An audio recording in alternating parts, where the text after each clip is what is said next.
Максим Горький атындағы мемлекеттік академиялық орыс драма театры жыл басын қызықты комедиямен бастады.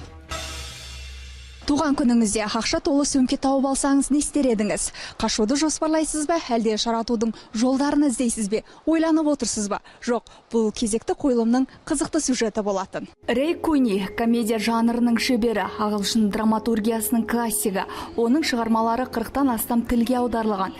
Бүгінде бұл танымал комедиографтың шығармалары қазақстандық өнерсүйер қауымға таныс. Максим Горький атындағы мемлекеттік академиялық орыс драма театрының қоржынында классикалық қойылымдар көп, ал комедия жанрындағы спектакльдер аз.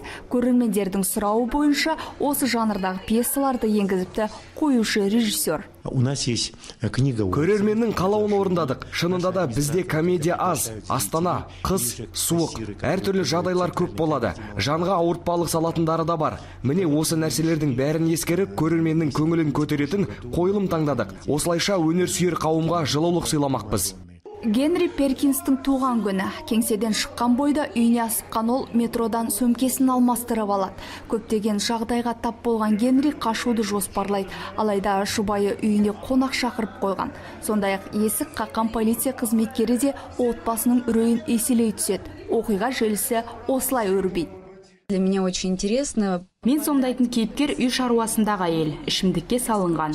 Бұл рөлді ойнау қызық болды мен үшін. Себебі бүкіл спектакль бойы мен мас адамның кейпін көрсетуім қажет. Актриса ретінде бұл жағдайға түсу техникалық тұрғыдан қиын. Менің шығармашылығымдағы ең мықты рөлдің бірі дер едім. Театр әртістері дайындыққа 50 күнін жұмсапты. Бір емес, 4 режиссердің еңбегі сіңген бұл спектакльге. Посмотрев, у него...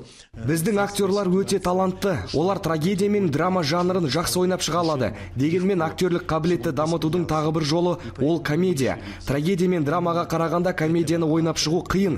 Сондықтан бұл пьеса театр әртістері үшін үлкен тәжірибе болмақ. Спектакльдің мағынасы терең. Жеңіл келген ақша болса да біраз адамның басын қосады. Олардың ауызбіршілігін арттырады, армандарына қол жеткізеді. Туған күнге жиналған барша қауым Барселонаға жол тартады.